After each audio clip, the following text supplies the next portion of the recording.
Assalamualaikum warahmatullahi wabarakatuh. Saya Intan Suci Rahmawati, mahasiswa PPG dalam jabatan kategori 1 gelombang 2 Universitas Bengkulu tahun 2022. Saat ini saya bertugas di SMP Fathahillah Tangerang. Pada hari ini, Senin 12 Juni 2023, saya akan melaksanakan uji kinerja praktik pembelajaran materi kelas 9 teks cerita inspiratif. Selamat menyaksikan. Wassalamualaikum warahmatullahi wabarakatuh.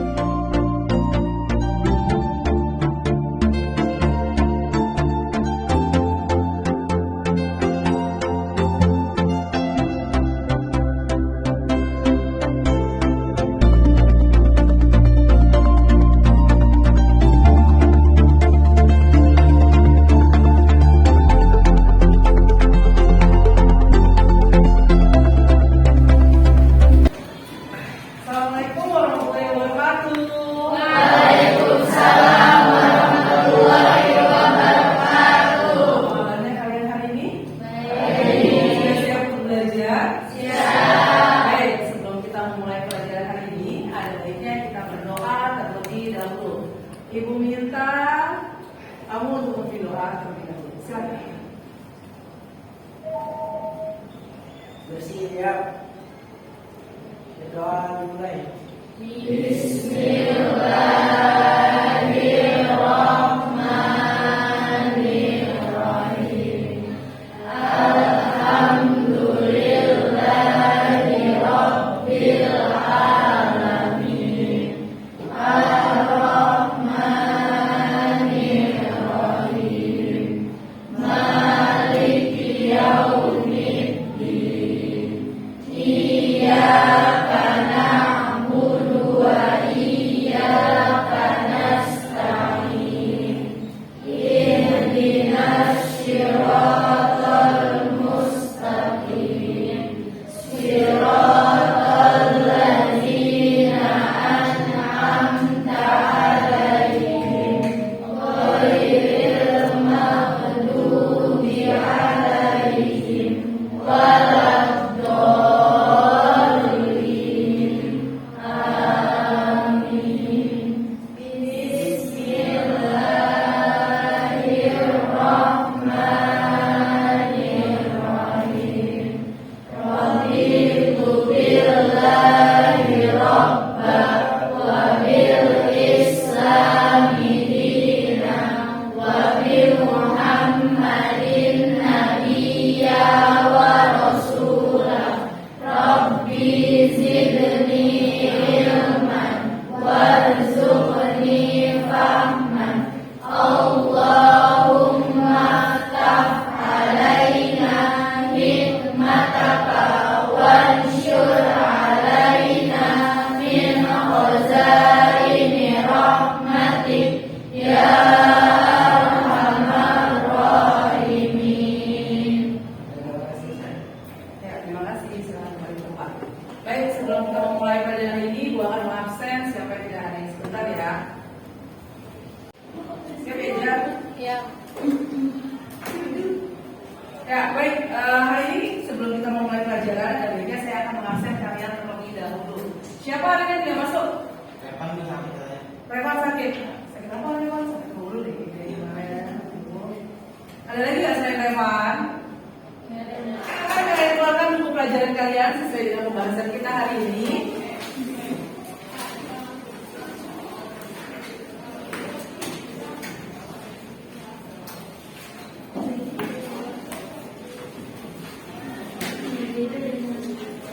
Baik, sebelum kita memasuki pelajaran hari ini, Ibu ingin menanyakan materi yang sebelumnya. Materi sebelumnya kita belajar tentang apa sih? Ayo, siapa tahu materi sebelumnya tentang apa? Ayo Regita, tentang apa materi sebelumnya? Diskusi. Apa itu diskusi Regita? Diskusi adalah suatu proses yang teratur dengan melibatkan sekelompok orang dalam kegiatan interaktif tatap muka. Oh, kegiatan berdiskusi, kegiatan interaktif melalui tatap muka. Baik, selanjutnya kita lihat dulu videonya. Siapakah yang menjadi raja hutan? Pasti jawabannya adalah singa. Lalu bagaimana bisa singa mendapat gelar sebagai raja dan penguasa rimba? Padahal singa bukanlah binatang terkuat, karena satu Jawa yang paling kuat. Singa juga bukan binatang tercepat, karena kita lebih cepat daripada singa. Singa juga bukan binatang yang paling pintar, karena banyak sekali binatang yang lebih cerdik daripada singa. Lantas apa yang menjadikan singa sebagai penguasa rimba? Jawabannya adalah mentalnya. Ya, karena mental singa berbeda dengan binatang lainnya. Singa mempunyai kendali penuh atas hidupnya. Singa tak pernah mengikuti, singa memakan ganda. Dan keberanian singa adalah sifat utama yang membuat singa suka ditakluki. Bahkan binatang terbang sekalipun akan takut oleh singa. Karena tanpa rasa takut, singa tak akan menyerah begitu saja.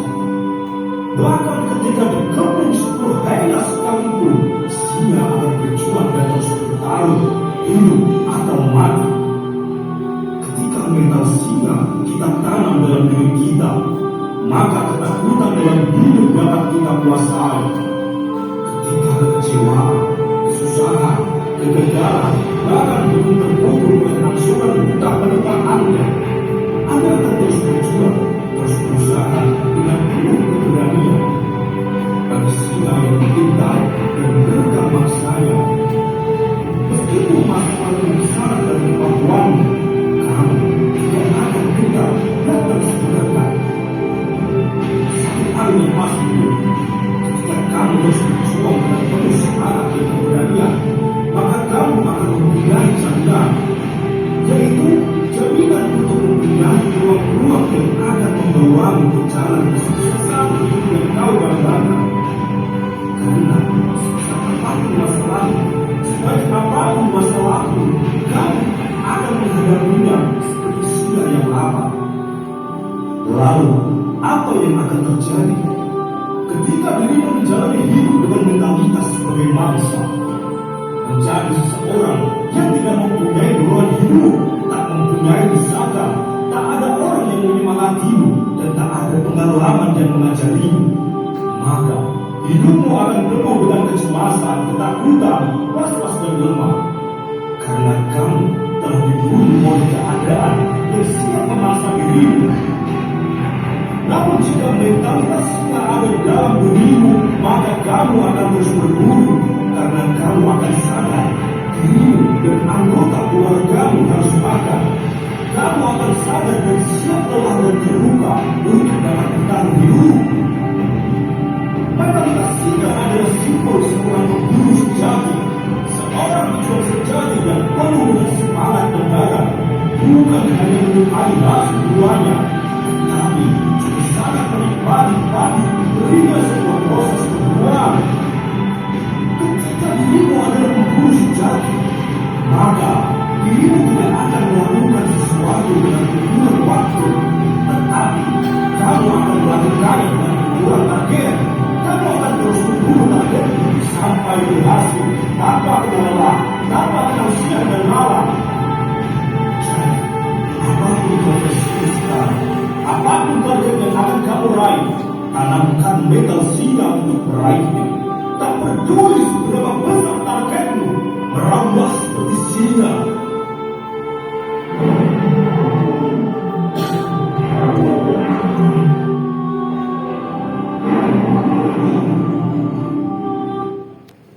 Nah, setelah kalian tadi menyaksikan video awal tentang inspirasi, menurut kalian ada nggak sih inspirasi dari cerita itu? Ada? Apa inspirasinya? Agar apa kita setelah melihat video itu? Lebih apa? Ada nggak dari video itu rasa empati? Ada atau tidak? Ada tidak rasa simpati? Ada atau tidak? Ada tidak rasa peduli terhadap orang lain? dari video tersebut ada yang dapat menyimpulkan tidak? Intinya tuh kita itu harus seperti apa? Apa deh? Apa intinya? Kita harus apa? Harus apa yo? Harus memiliki rasa apa? Rasa keberanian untuk diri kita. Dari rasa keberanian itu nanti kita bisa dapat menolong orang lain.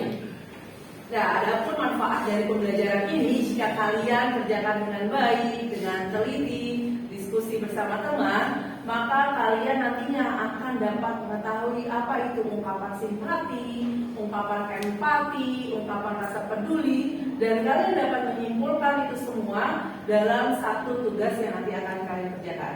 Sampai di sini kalian paham? Baik, selanjutnya.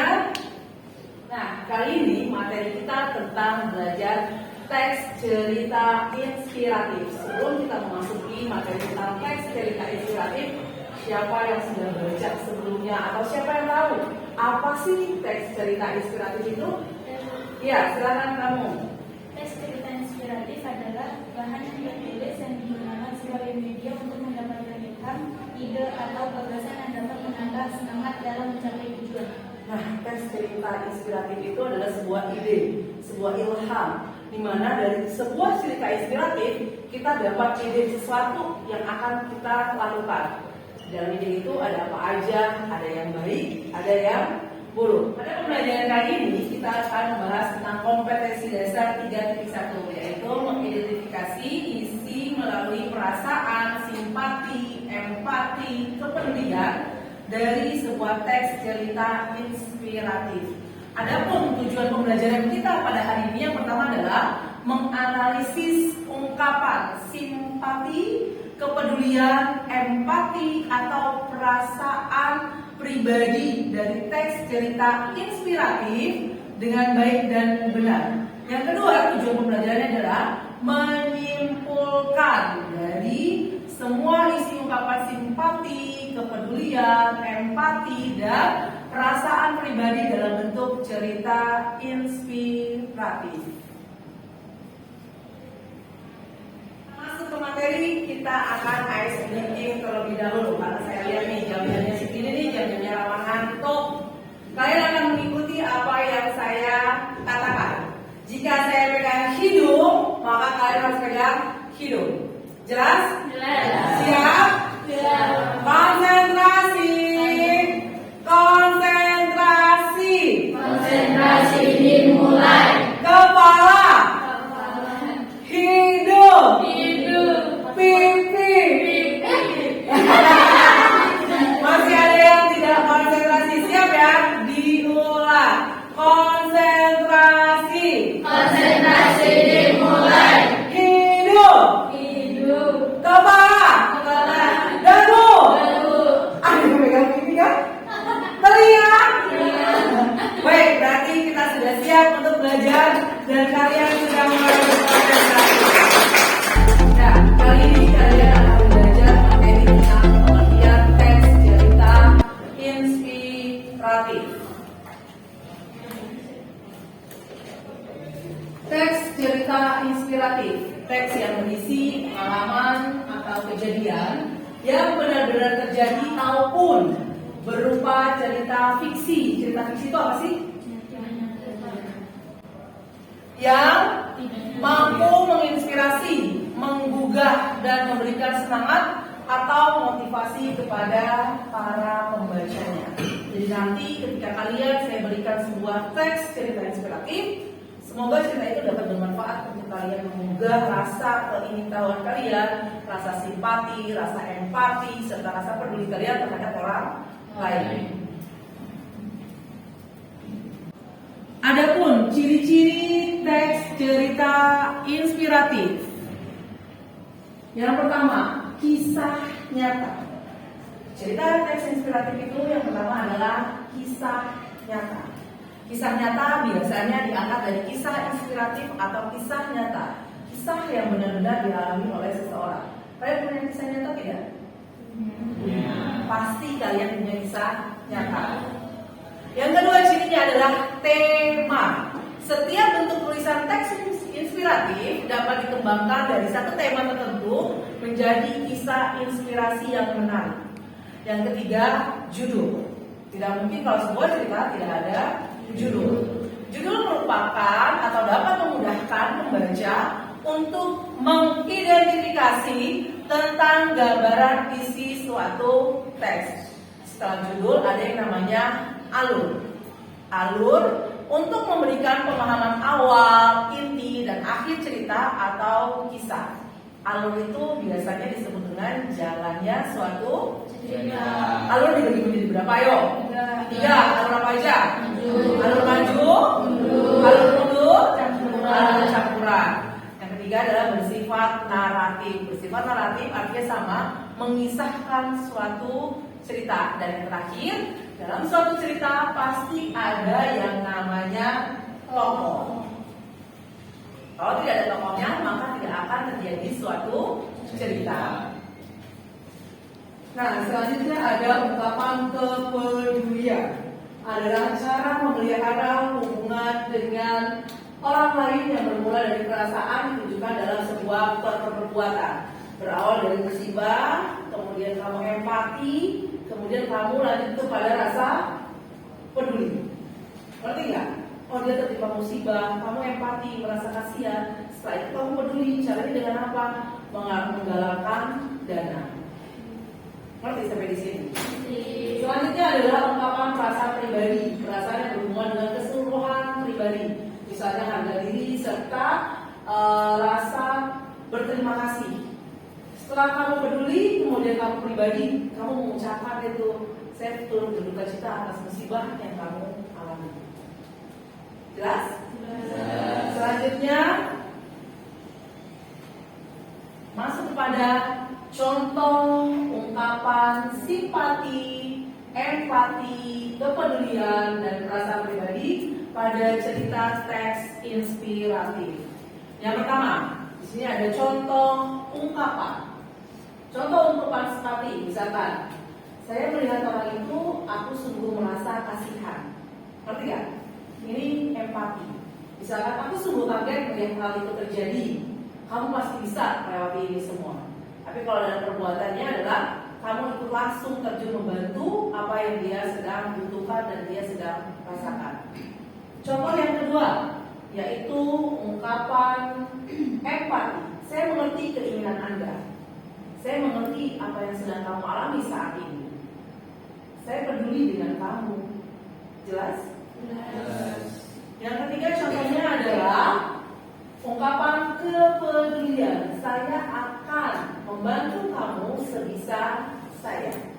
Saya akan menolong kamu pada saat kamu benar-benar membutuhkan saya. Saya akan selalu ada untuk kamu. Itu sebuah contoh ungkapan. Kenapa kamu nggak langsung? Contoh berikutnya adalah ungkapan perasaan pribadi. Pribadi itu bisa kecewa, bisa juga menggembirakan. Aku kecewa pada kamu. Itu kenapa? Gitu kan? Ada selanjutnya. Kamu kecewanya kenapa? Ada sebab, ada akibatnya. Kemudian dia tersenyum ketika aku memberinya selembar uang. Siapa coba yang tersenyum? Ya kan? Gak hanya senyum, pasti ada selebrasi berikutnya. Dikasih uang ya kan?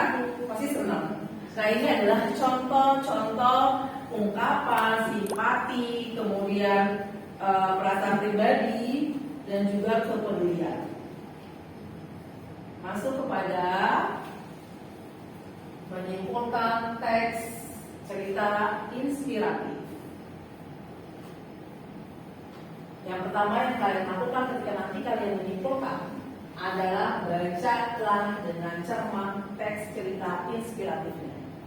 Jadi kalian baca dulu keseluruhan ceritanya. Setelah itu yang kedua, pahami isi teks cerita inspiratif tersebut. Kamu pahami cerita ini maksudnya apa.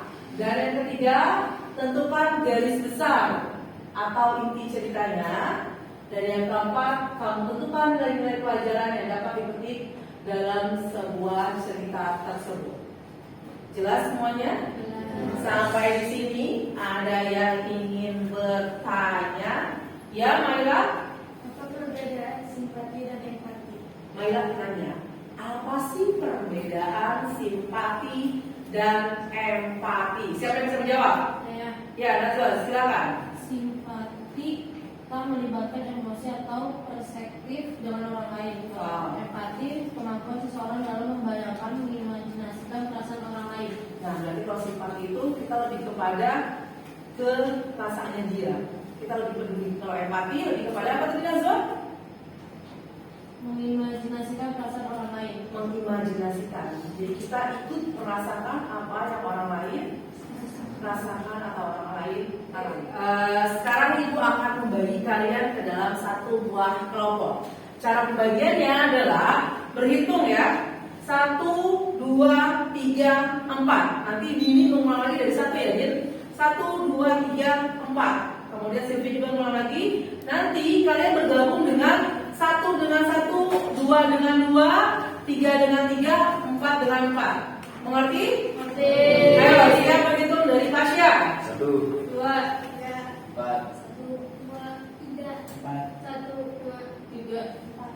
2, 3, 2, 3, 4. Silakan bergabung, berdiri semuanya. Bergabung satu dengan satu.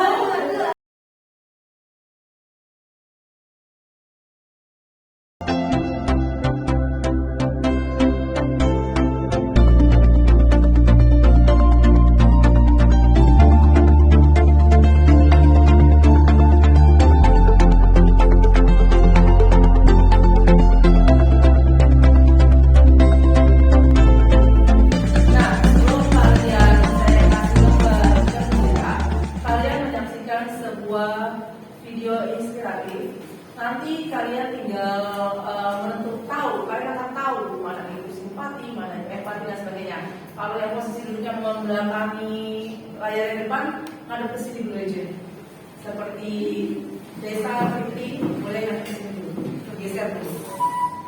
Baik ya, mohon diperhatikan dengan seksama.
Ini kamu lagi di mana, Pak?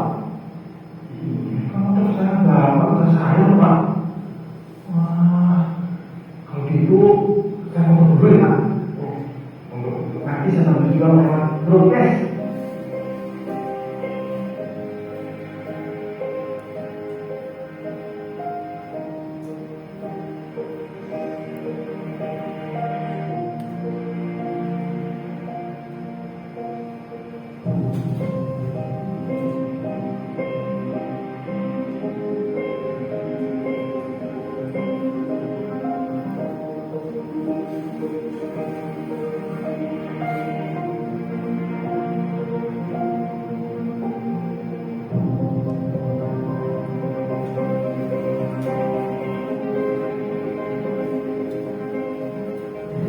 Selamat siang, Pak. Selamat siang. Apa kabarnya, Pak? Sehat? Sudah lebih baik dari yang kemarin. Kami sudah kasih dalam motor Bapak. Sudah ada yang beli, Pak. Siapa yang beli, Nak Andi? Mungkin Bapak itu masih kenal dengan beliau ini. Dokter Indra ini apa, Pak? rumah tangga Bapak terlalu saya juga Pak.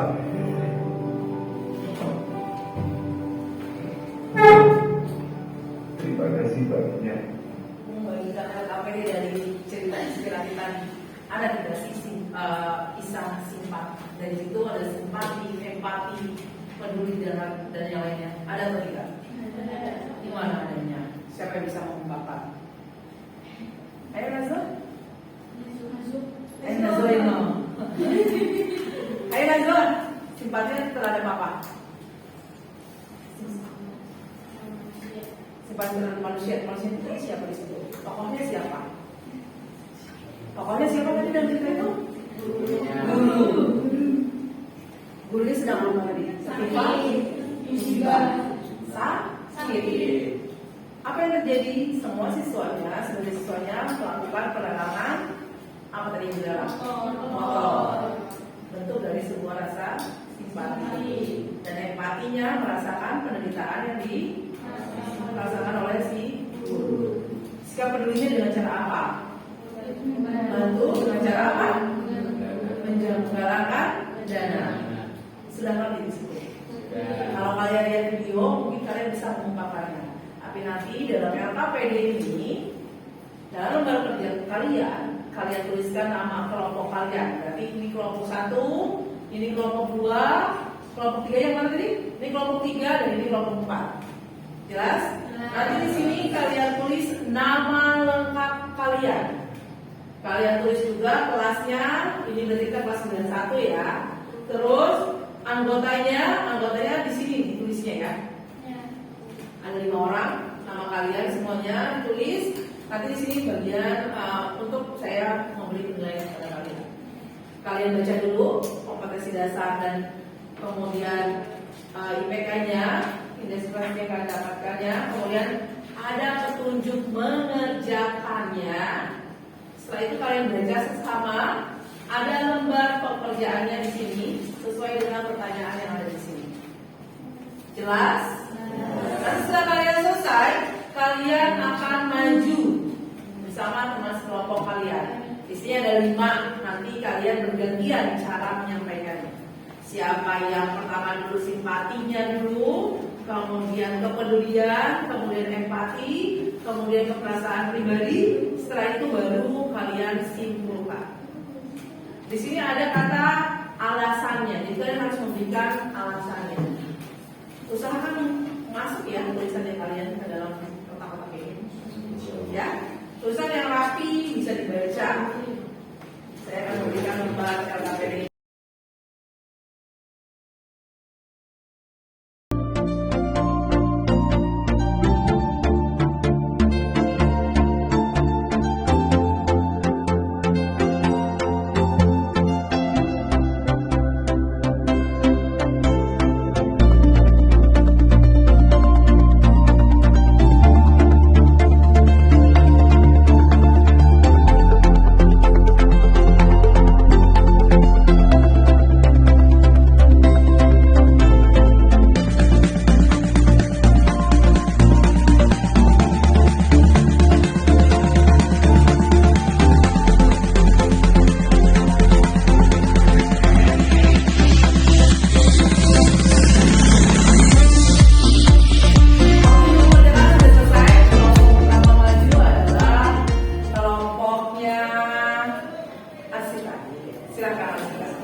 Assalamualaikum warahmatullahi wabarakatuh. Waalaikumsalam warahmatullahi wabarakatuh. Kami dari kelompok 2 akan memaparkan hasil diskusi dari kelompok kami. Simpati dari kelompok kami menolong orang yang sedang kesulitan. Alasannya karena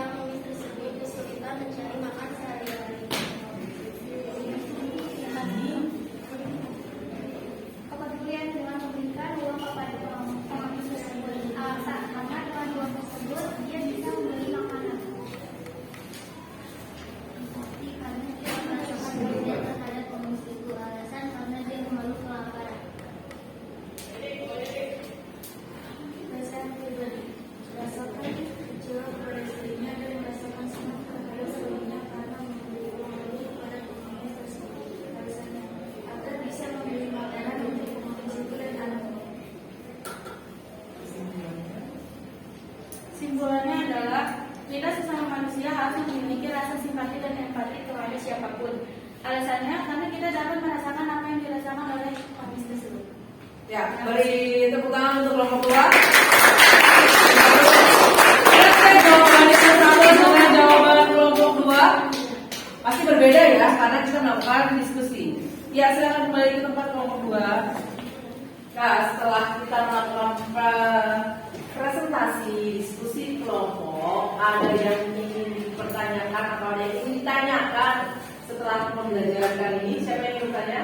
Saya Bu, Ya, Pak Syah ingin bertanya apa? saya mau tanya Bu, berikan contoh ungkapan simpati. Pasien nanya, berikan contoh 1-2 ungkapan simpati. Siapa yang bisa memberikan contoh 1-2 ungkapan simpati? Ya, Belinda silakan. Baru kali ini saya melihat dia tertawa bahagia. Itu merupakan contoh kalimat simpati. Kenapa? Kamu senang lihat teman kamu tertawa. Ada lagi yang ingin ditanyakan? Saya Bu, Ya, Jason. siapa yang tahu pengertian simpulan? Siapa di antara kalian yang tahu tentang pengertian simpulan? Ya, Fitri apa? Pernyataan yang diambil secara ringkas dari keseluruhan hasil pembahasan atau analisis. Hasil analisis, jadi ringkasan suatu pembahasan diambil secara keseluruhan dari sebuah analisis. Seperti yang tadi kalian lakukan ketika kalian berdiskusi tentang teks cerita inspiratif.